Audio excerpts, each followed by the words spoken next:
¿Cómo estáis? Bien. ¿Vamos bien? ¿Vamos bien? Pues empezamos con la segunda mesa estelar. Soy Miquel, Roset, director de Retorna y cofundador de la Global de Expertos Platform.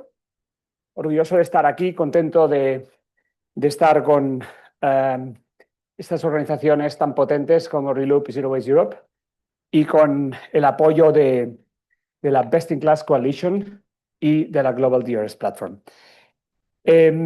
Uno de los propósitos que teníamos era juntar en un mismo lugar a todos los agentes que participan en un sistema de depósito, de devolución y retorno.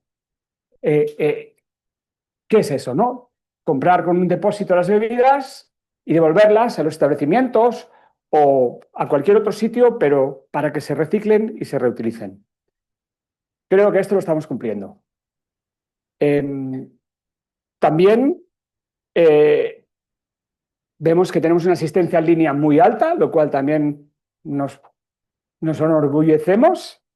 Y luego, ahora tenemos una mesa con grandes ponentes, con mucha experiencia. Tenemos a Monika Fiala, que es la CEO del Sistema de Depósito, Devolución y Retorno de Austria, que ha empezado este año pasado, que es un sistema que coordina perfectamente los envases de un solo uso y los reutilizables. Es un placer tenerte aquí, Monika. Vas a traer muchísima luz y todos vamos a estar muy pendientes de tu presentación. Luego tenemos a Rauno Raal, que es un ex CEO del Sistema de Depósito de Estonia y que en estos momentos es consultor y que está asesorando a sistemas de depósito en todo el mundo. Va a ser un placer tenerte aquí, toda la luz que vas a traer. Luego tenemos a Hodac, que es el director de Waste Europa, que representa a los productores. Va a ser también fenomenal tener vuestro punto de vista. Could you please take a seat? Y finalmente tenemos a Ignasi Puig, fundador de la consultoría ENT y también fundación.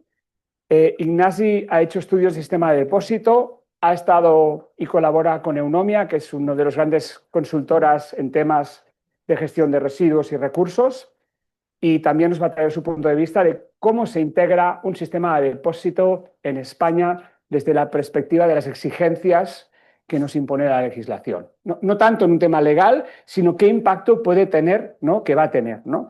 Nuestro propósito es eso, que la gente se conozca, muchos los conocéis, que se colabore, hacer lo que llaman el networking, conectar a personas, todo esto para que el sistema de depósito que llegue a España sea bueno para todos los agentes y que llegue cuanto antes. Así que sin más, antes de empezar, vamos a poner un vídeo que representa un viaje europeo del sistema de depósito. No cubre toda Europa, pero cubre sitios significativos. Así que vamos a dar paso al vídeo y luego, Monika, puedes empezar directamente cuando acabe el vídeo. Gracias.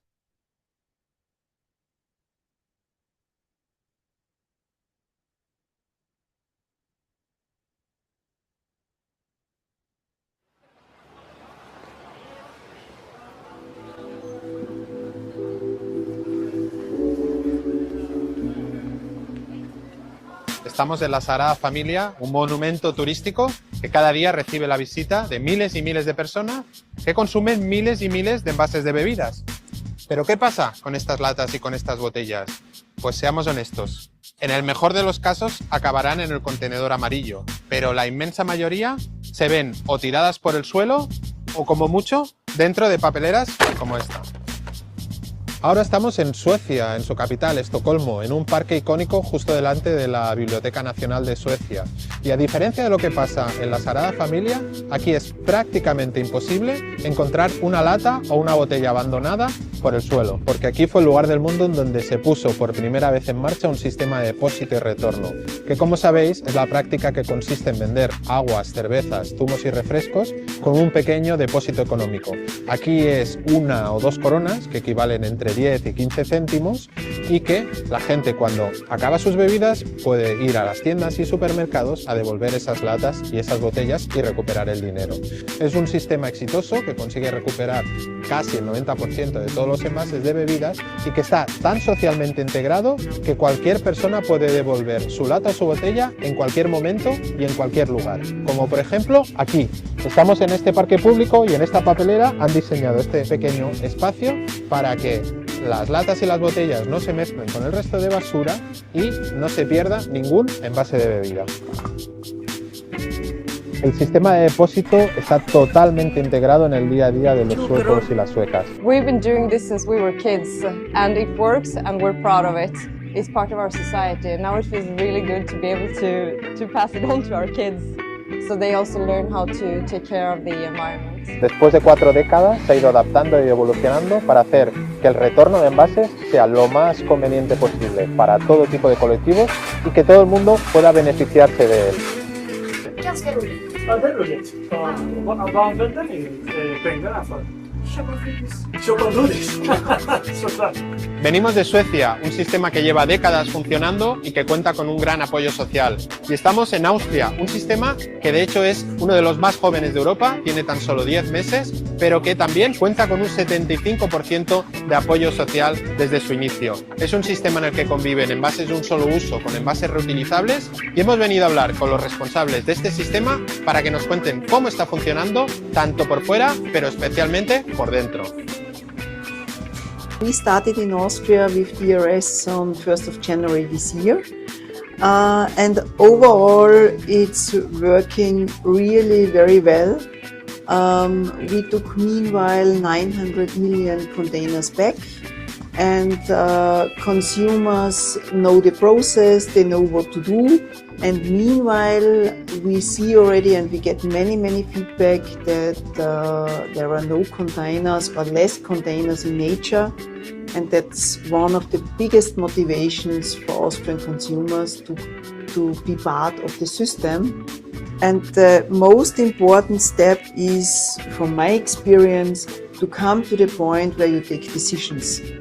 You have to take these decisions in which direction you are going, or you will never do a decision, at least in our case, where everyone will support it. Because there will be always someone who will be against, but you have to find a way, and those decisions are the decisions you have to stick to. So what are the basics of the Austrian system? So that's our deposit logo, the sign. Everyone has to put it on the bottle. We have PET bottles and metal cans in our systems from 0.1 to 3 liters, so I think that's more or less standard all over Europe. In our law it's stated that we have to have 80% return back rate in the first year, and we are very confident that we will reach that.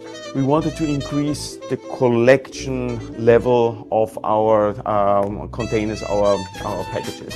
Why this is so important? Because we don't see this as waste, but we see this as a very important resource to produce and get a bottle again a bottle and a can again a can.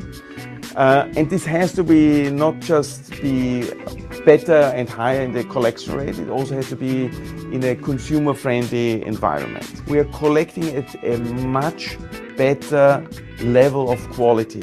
So all the containers that are now collected are in food-grade quality. Previously they were all put in a yellow bin together with a lot of other containers.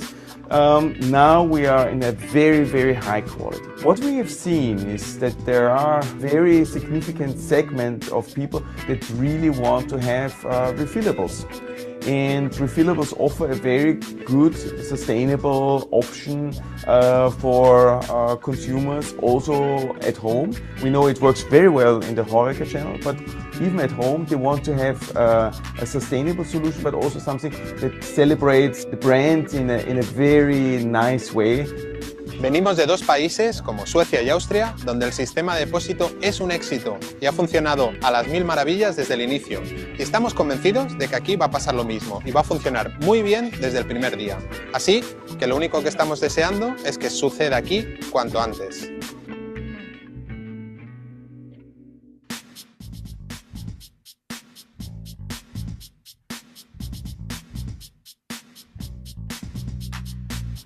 So, Monika, the floor is yours. Keep some water here for you. Rauno, that's for you. So hello to everyone. So you saw me on the screen and now I'm here. So thanks for inviting me and giving us, the Austrian team, which I'm representing here, the opportunity to give some insights and maybe some help how to install and how to do the first steps of implementing TRS. So I'm Monika. I'm the country manager together with Simon from Austria. And I started my journey for DRS 3 years ago as DRS country manager. Upfront, I was with beverage producers, so I was with one of the biggest CSD producers. I was with one of the local water brands. And I also experienced what we heard already, that producers change their mind about DRS, because as a producer, you need the material and you need a good material, and DRS is the opportunity to close the loop. So for me, the starting point of the DRS are some decisions. As long as you do not have some milestones which are relevant for the DRS, it's very difficult to start operation. And the milestones which have to be set are, to my opinion, first of all, of course, the money. So which amount of deposit are you choosing? We have in Austria 25 cents. That's the highest amount, or the same as in Germany. But we are a country with high prices, I would say. And that fits perfectly to Austria. And on the other side, the second biggest decision is who has to take back. If you look in Europe, you have many different options. There are countries where you have exceptions from 300 square meters. In Austria, everyone has to take back who is selling. And that makes a key difference how you have to set up your operation. Because it's a key difference if you have to take back bottles from everyone who is selling, every kiosk, every restaurant, every petrol station, or if you have to take back as operation from supermarkets or other outlets with a certain amount of square meters. And those two key milestones are, to my opinion, very essential, because otherwise you do not know how to start and how to set up your operation. As soon as you have such key milestones, it's about setting your strategy. Setting your strategy, what are you doing on your own? You have that many systems in Europe who do more or less outsourcing at its best. If you go to Finland, they have a very small team, outsourced everything. If you go to Romania, they have everything insourced and do everything on their own. We in Austria have decided to do counting and sorting outsourcing. We have our logistic outsourced. We have just logistics on existing. We have the logistic based on existing operation already. So we do a cooperation with all wholesalers, with all retailers. All of them are doing logistics for us. And that's also a key strategy you have decided. And last but not least, it's about financials, because we are all doing business. DRS is a clearing organization, but also an organization which has to do a balanced sheet at the end of the year. It's a non-profit organization, more or less all over Europe, but there are many questions you have to answer. It's about taxes. Do you have VAT on your deposit, yes or no? Do you have a VAT on your unredeemed deposit? Is there a certain time period until your unredeemed deposit is changed to profit? Those are key questions, because without those key questions, it's very difficult to set up a financial modeling. At least the financial topics in our case were a little bit underestimated at the beginning. So we were quite confident that there are that many models around in Europe and that's everything stated. But as soon as you start discussing with all over Europe, you see that every country is doing it different. Every country has different legislations, especially on taxes. And therefore, we had to find our own way with Austrian authorities, how we are setting up the system, which taxes are for us relevant, is there a guidance how with which timings we have to work for the unredeemed deposit. So all those topics we had to solve in Austria. So it's a big project, but as soon as you are following one target, everything becomes quite obvious and clear. And that's my last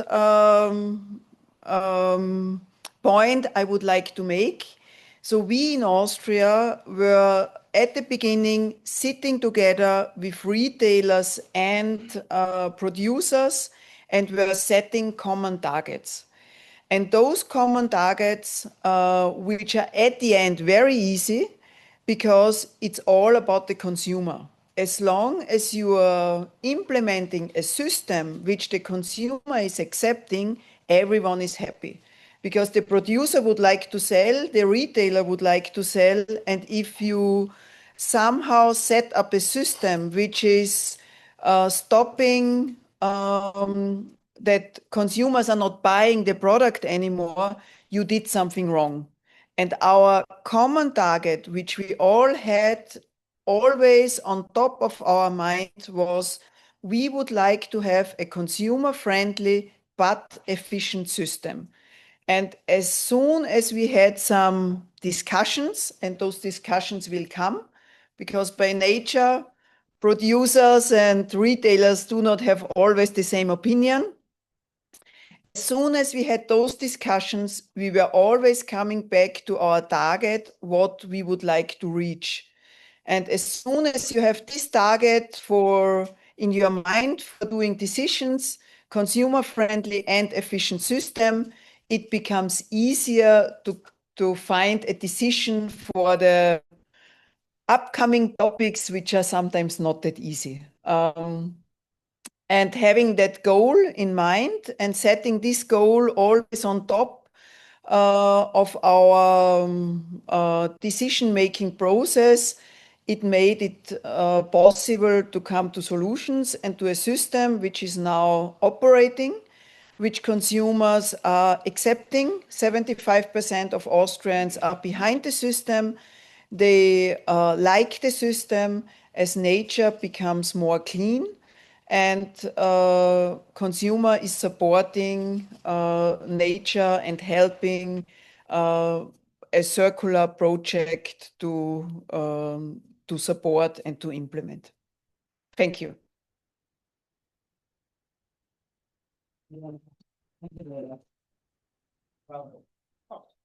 Very nice.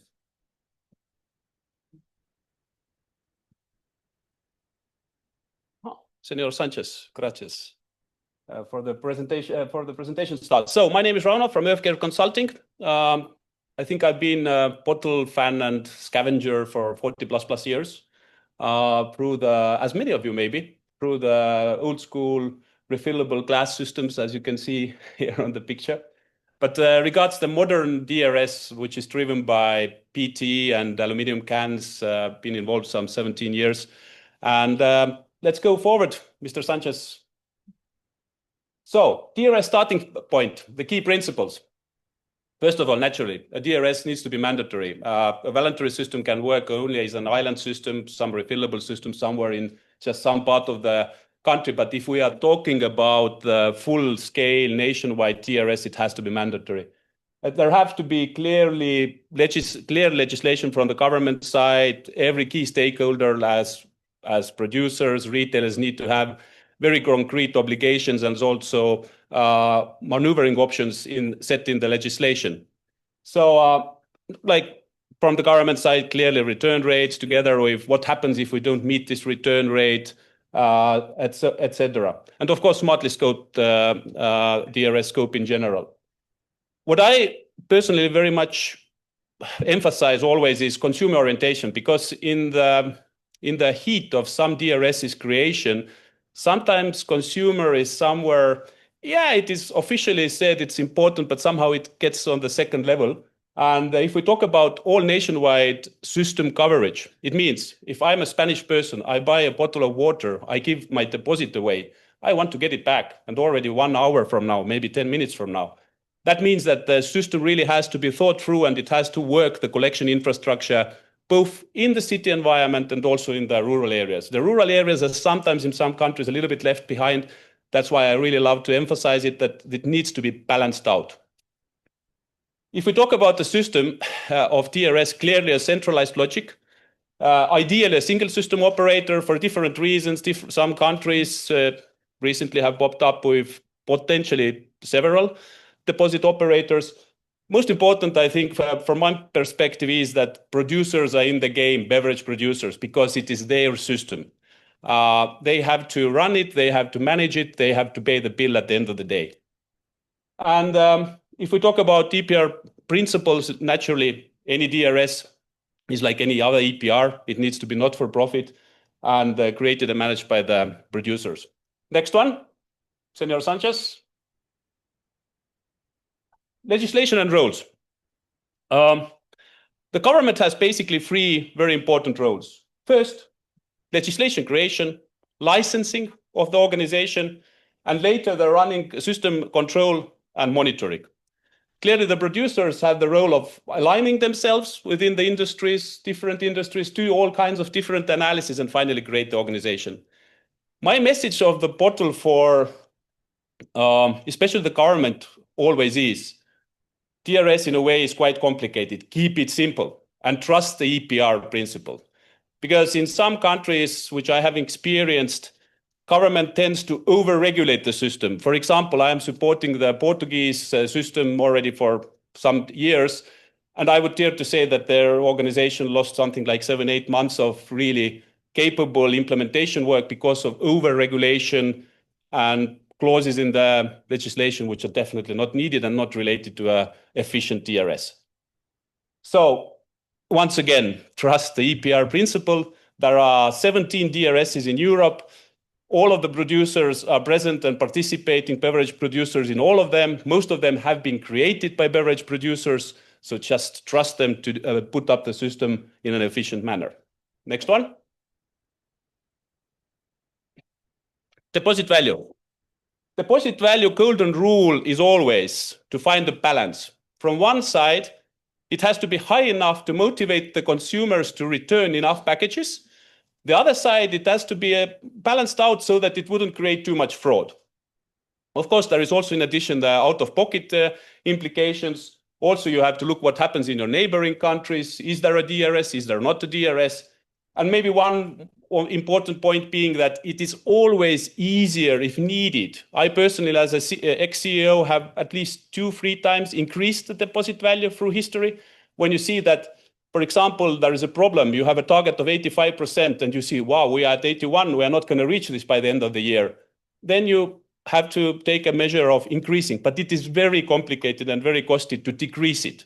So again, like in life, you have to find the balance, and also for the deposit value, this is extremely essential. Next. Modern collection infrastructure. Deposit systems used to be 100% return to retail. Return to retail model also today is very important. It still is there, it still stays there as one important pillar for the collection. But what we see both in upcoming DRS systems and also old systems, that the collection system is changing. I would call it is becoming a hybrid collection model, which involves RVM collection at retail. It might be RVM collection, for example, in UK, they're talking about the railway stations, metro stations, etc. In Portugal, where basically the sales of HoReCa sector is more than 30% plus the total sales, there needs to be special collection solutions. Potentially there will be bulk stations aligned with the RVMs, etc. So, of course, the e-commerce channel, which is all the deposit organizations are trying to tackle and see how we could get it back, the packages more efficiently.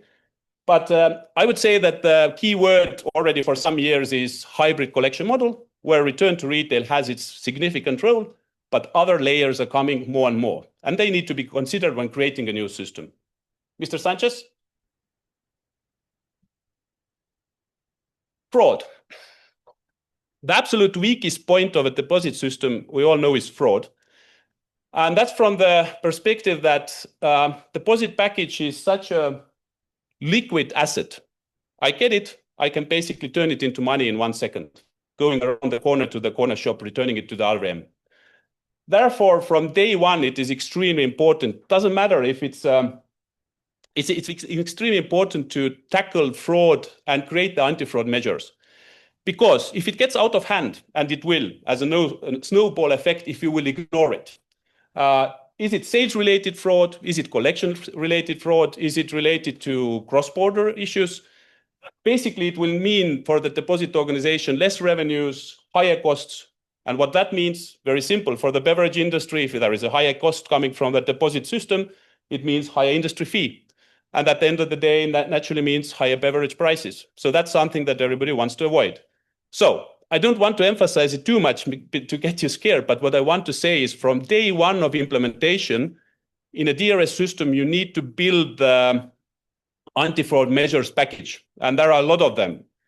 Definitely IT side reporting.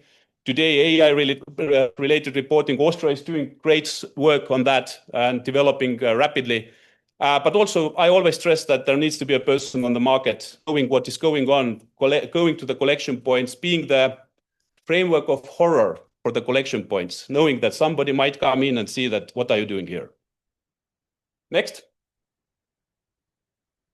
And Spanish context considerations, just some thoughts. Clearly, cross-border considerations need to be taken into account. For example, there is over 1,200 mainland border between Spain and Portugal. Believe me, there will be cross-border implications. The Portuguese are scared already, and they are open to discuss with the Spanish. They are really interested to talk to the operator or multiple operators in the future, because there needs to be some alignment on the deposit value, definitely, and also on different anti-fraud measures, etc. Because otherwise, it can be border trade through a package moving from one country to the other for different reasons, or a product moving from one country to another. And this has impacts on both countries. It might have impact on one country regards not reaching its targets. It might have impact on the other country of having too high return rate, paying for what is not fair for the Spanish, for example, paying for some Portuguese packages.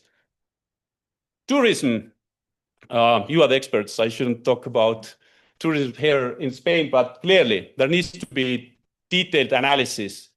Area-space density mapping, seasonality, high season implications.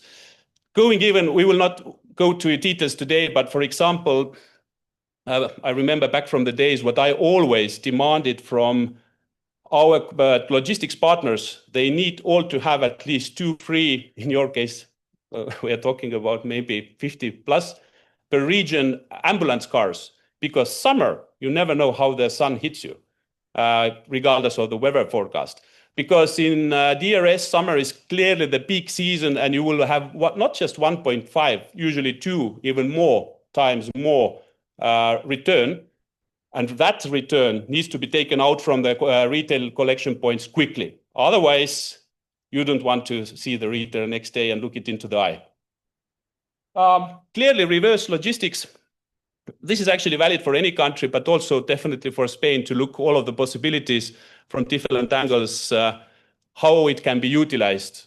Depends on the country, depends on the retail structure, depends on the logistics setup, but this is definitely the most efficient manner that most of the DRS is used to take packages to the shops and to utilize the same transport as much as possible. Of course, it's never 100% possible. The question is how high you can get that share.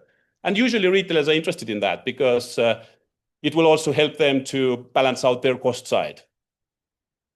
Timeline. I will end now. Sorry. Yes. Timeline. I understand that today in the legislation, it's November 2026. Well, maybe not so realistic, but basically what I want to say is that if there is a license, and this very much depends on the country deposit group pre-preparation, but if you get the license, 1.5 to 2 years is usually doable to get to go live. But what is very important also to consider is that you will usually never get first year of deposit system as up to 90% returns. Ideally, second year, but definitely third year. So that also needs to be considered when planning for that. So just to fix a date, and all should focus on it going forward, and really understanding that all of the stakeholders, is it the producer, retailer, are doing and building something for Spain. Thank you.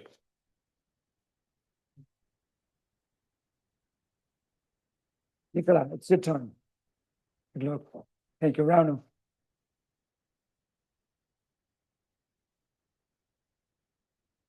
Thank you very much. It's a pleasure to be here. First of all, thank you very much to our friends at Reloop, at Zero Waste Europe, Retorna, for inviting us, and also for the flexibility in organizing today's event around our international meeting of the soft drinks associations around the world.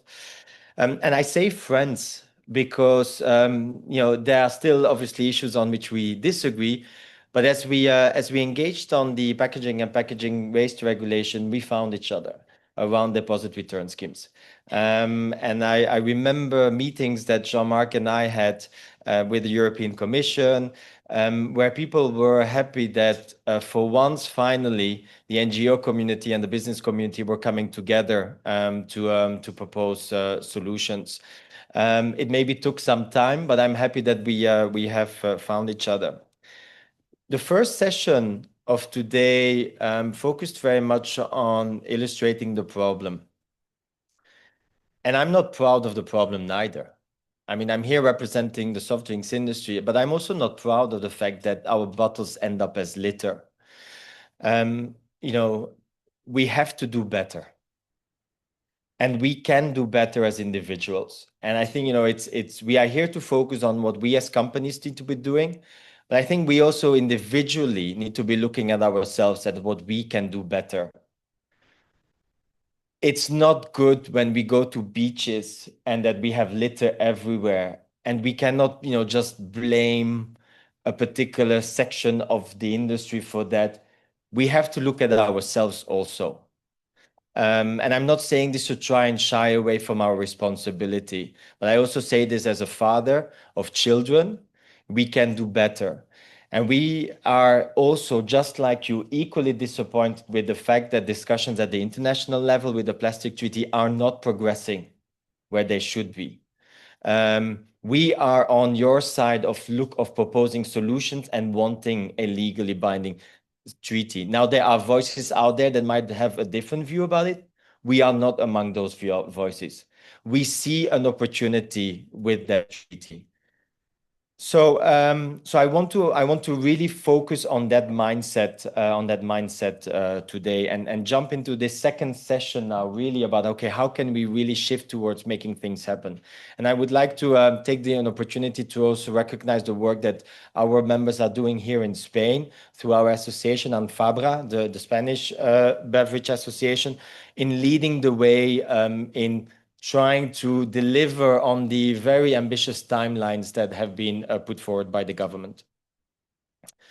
We are not proud that our beverages end up as litter, but we are convinced that we can achieve full circularity of our packaging.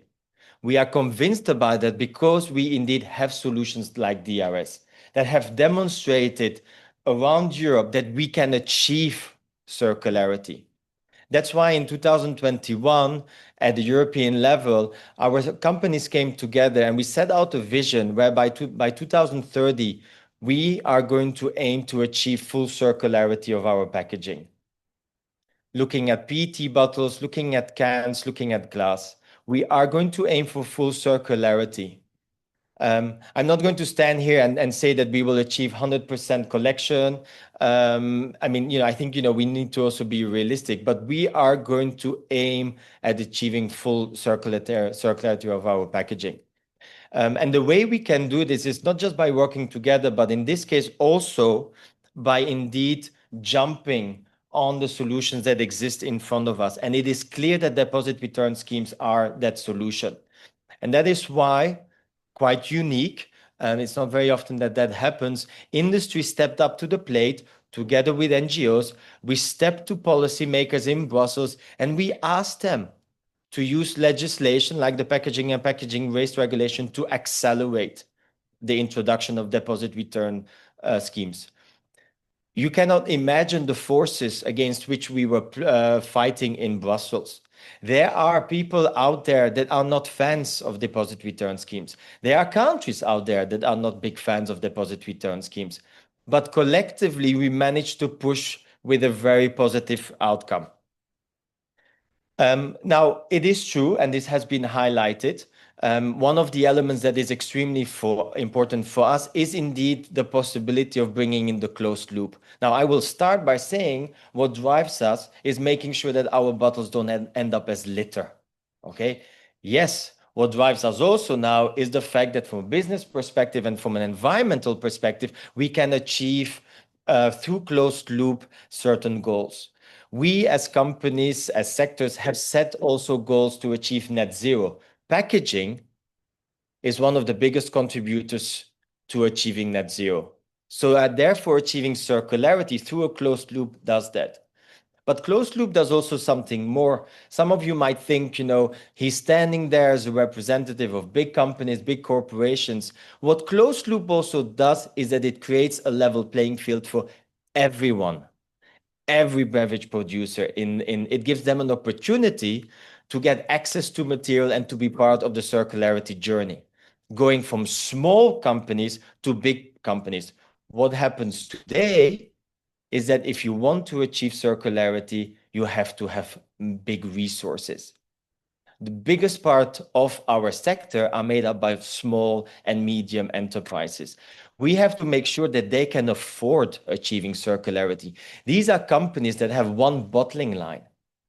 They don't have the resources that some of these big companies have to just make circularity, just part of their business case, even if it's not necessarily a positive business case.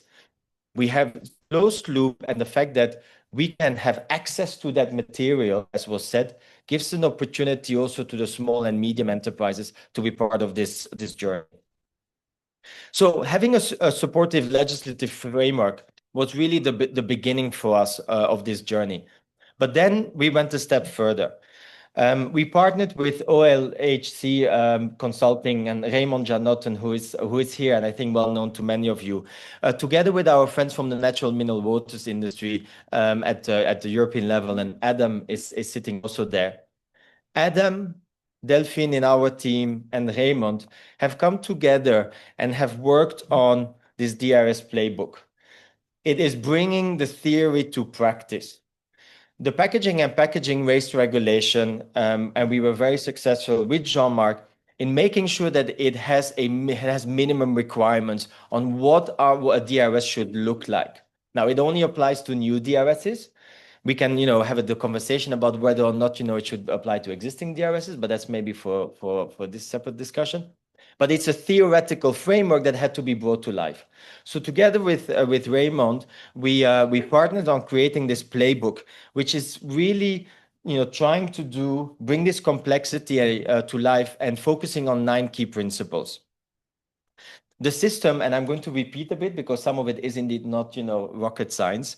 The system has to be unified at national level.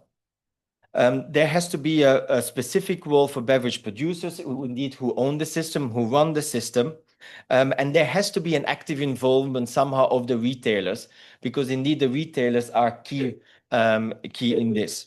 The system has to be easy to use. We spoke about consumers. It's at the end of the day, it's about making sure that consumers want to be part of the journey.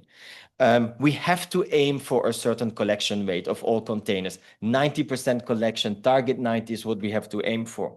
We have to include all relevant beverage containers. And that is something that is debatable on what does relevant mean. Some people would like to throw all beverage containers in there. That is something that needs to be very carefully assessed on how to do that. There has to be a clear governance rule on how it applies. And the unredeemed deposits need to stay within the system. We spoke about Eastern Europe, Central Eastern Europe, where there are attempts from government to get a seat and get a hold of these unredeemed deposits. We need to prevent this. We need to make sure that it is reinvested in the system. There needs to be an efficient cost control, which means that we have to avoid cross-subsidization of different materials. And finally, as I said, from our perspective, we have to enable this closed loop and priority access. And it works. We have seen in countries like Slovakia, where now about 80% of the material is finding its way back into new bottles and into new cans. So it really, really works. So the playbook is something that we are very proud of. I would invite you to contact Raymond, Delphine, or Adam if you want to have a copy of it. One of the questions we will have, and I'll leave that for the debate afterwards, is about single use versus reuse, and that is something that needs to be carefully debated. And I'm happy to share our perspectives on that, because we do believe that we have to be successful on doing single use, and bringing both together at the same time from the beginning could cause serious complications. This is a big task. So we have to get it right. So let's focus on certain elements in the first place before thinking that we can address all problems in one. Thank you very much. Thank you.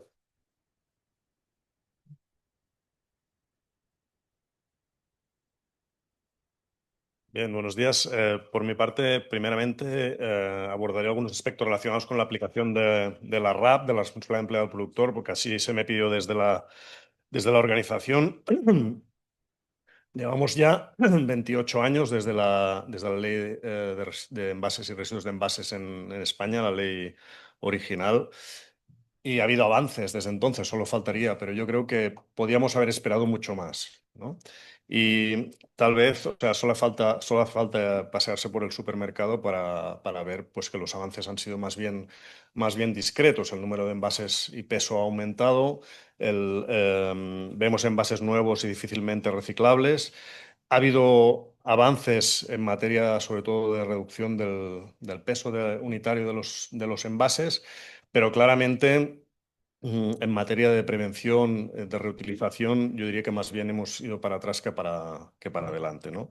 Por tanto, los planes especiales de prevención, algunas de las posibilidades que la normativa enumeraba, pues simplemente no se han materializado de forma suficiente. Otro aspecto importante que solo hasta recientemente se ha aplicado es la ecomodulación de las tarifas. En el caso español siempre me he preguntado por qué voluntariamente los propios scraps no la introdujeron antes, no había barreras para hacerlo. Ahora, si entramos en la web de Coembes, vemos ya una guía bastante detallada sobre la ecomodulación, lo cual demuestra que se ha avanzado, pero a su vez también la propia guía nos hace pensar que los efectos van a ser escasos, porque la diferencia entre los mejores y peores envases solo tiene una diferencia en las tarifas de más 10% para los peores, menos 7%, 8% para los mejores. Claramente insuficiente para cambiar tendencias, ya no a nivel de demanda del consumidor, que ni se va a enterar, sino ni tan difícil pensar que los productores van a hacer grandes cambios con estas variaciones tan mínimas. En cuanto a los punto de vista de las entidades locales en relación con la RAP, si preguntamos a los municipios, la opinión mayoritaria entre ellos es que la RAP de envases hasta ahora no les ha cubierto la totalidad de costes, ya sin entrar en los costes de la gestión de la fracción de los envases en la fracción resto o del littering, que han sido novedades más recientes en la normativa y que aún están por desplegar.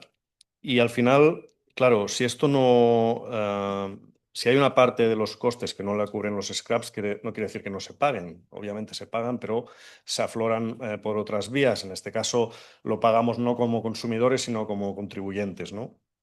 Y esto es más visible de un tiempo para acá, pues la Ley 7/2022, la Ley de Residuos, establece la obligatoriedad de tasas de residuos que cubran costes. Por tanto, esto que iba a los presupuestos municipales, a la Caja General, ahora aflora en forma de tasas de residuos, las cuales existe la obligación que cubran costes, y hemos visto en este 2025 un incremento medio del 16% de las tasas, y aún estimamos que estamos en el 65% de cobertura. Quiero decir que van a seguir aumentando, y una forma de que no aumenten precisamente es responsabilizar a los sistemas de responsabilidad del productor de que cubran la integridad de sus costes.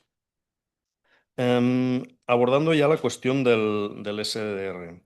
En España se han hecho varios estudios sobre cómo implantar este sistema, singularmente el estudio de Traxatec, en el que desde ENT hicimos una parte importante, y allá, bueno, aún con las incertidumbres que había, porque esto ya hace más de 3 años, con las incertidumbres que había, algunas siguen existiendo, pues se estimaban los resultados en términos de reducción del littering, de incremento de la recogida selectiva, del incremento del reciclaje, número de plantas necesarias, costes, etcétera, ¿no? Obviamente estos estudios se van a tener que ir aterrizando más en la práctica a medida que el sistema se vaya concretando más, pero hay un buen punto de partida. Por otro lado, el estudio que hizo la IREF, la Autoridad Independiente de Responsabilidad Fiscal, por encargo del Consejo de Ministros, sobre la evaluación del sistema de gestión de residuos en España, también encuestó a la población en relación a la aceptación del SDR, y se denotaba una aceptación mayoritaria por parte de la población, lo cual, entre otros motivos, análisis del estado de alarma a nivel europeo, llevó a la propia IREF a recomendar su implementación. La implementación del SDR, aparte de estos resultados que comentaba, obviamente también va a hacer que para esta fracción de los envases la responsabilidad ampliada del producto deje de ser parcial, como ha sido hasta ahora, sino que vaya a ser más completa, en el sentido de que los pros responsables van a asumir íntegramente el coste de la recogida y del tratamiento. Y por tanto esto debería tener un efecto positivo sobre las finanzas locales.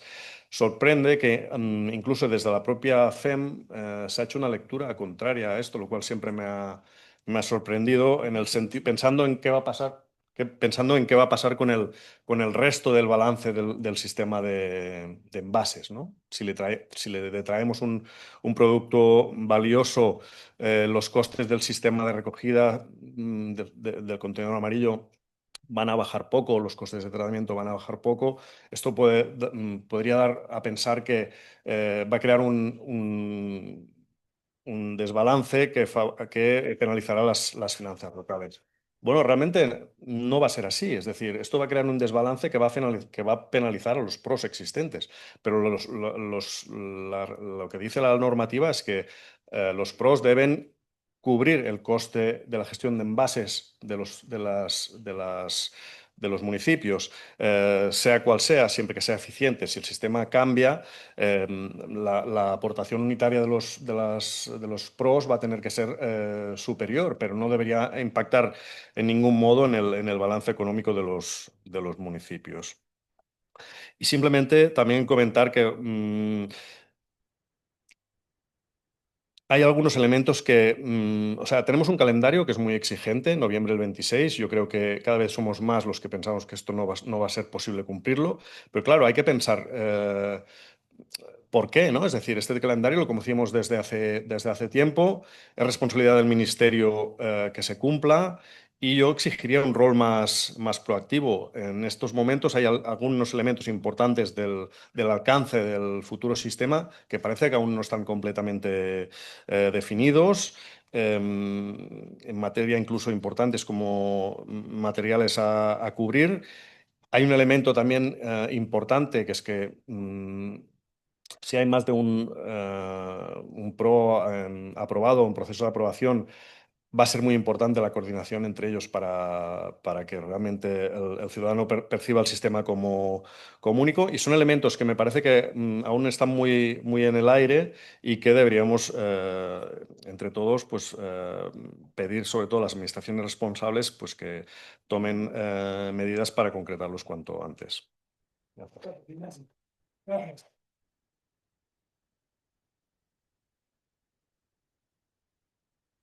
Bueno, vamos muy cortitos de tiempo. Tenemos 3 preguntas.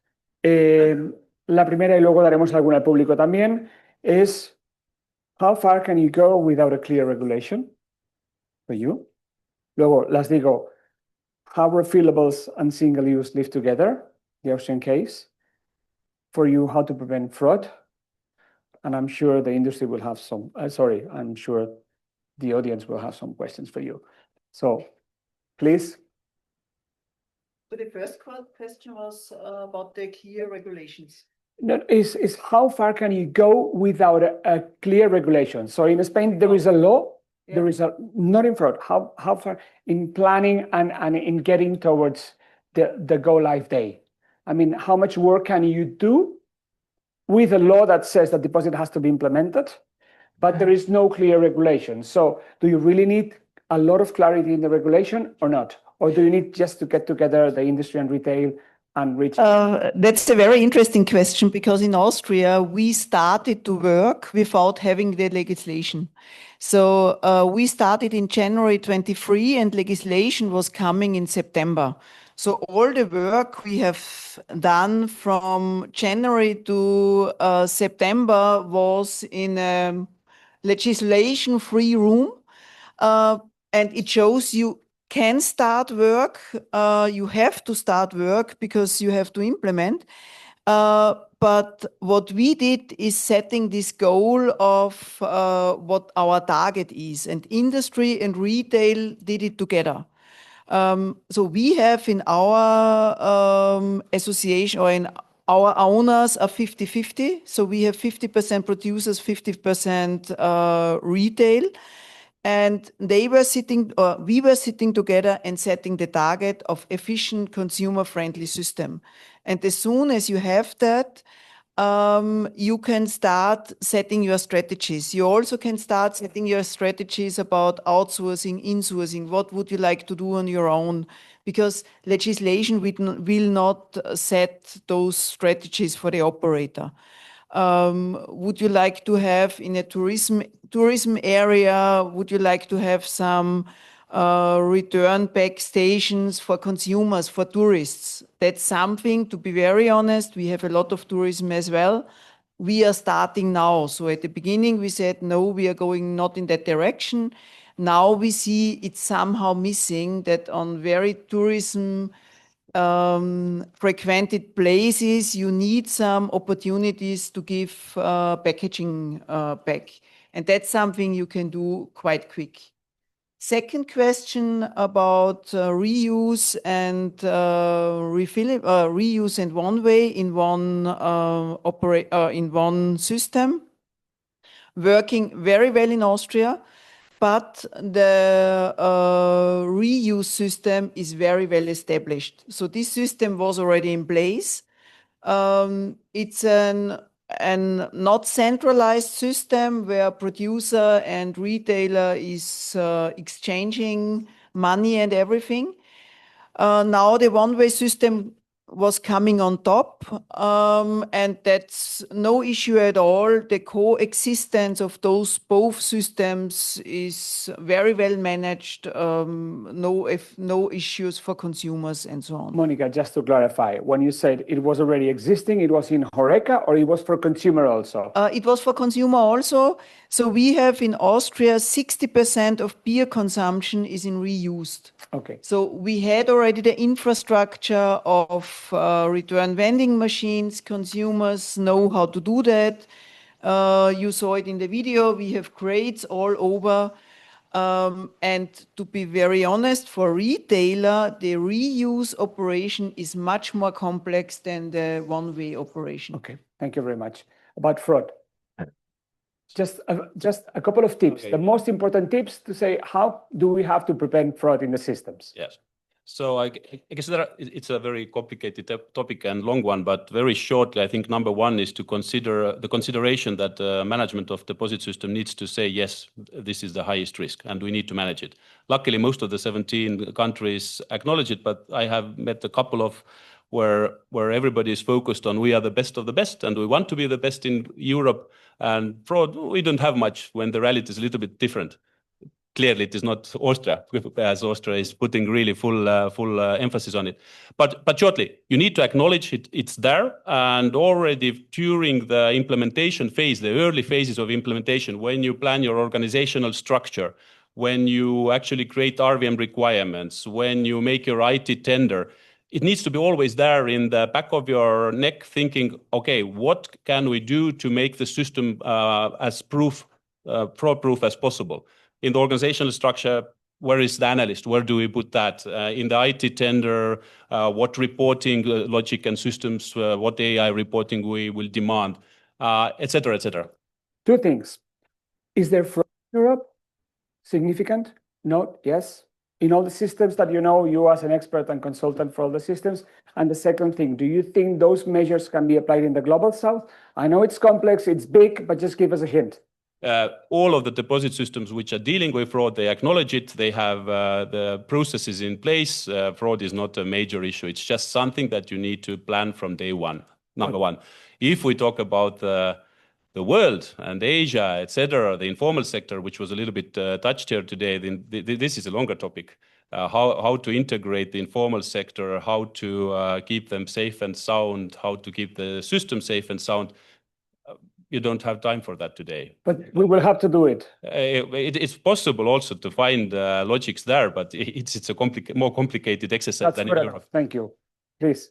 So that's also a strategy you can set immediately, because if you go through Europe, you have very different concepts which are implemented. You have a Security Inc. in Germany, you have more or less IT systems preventing. So that's something you can immediately think of and decide.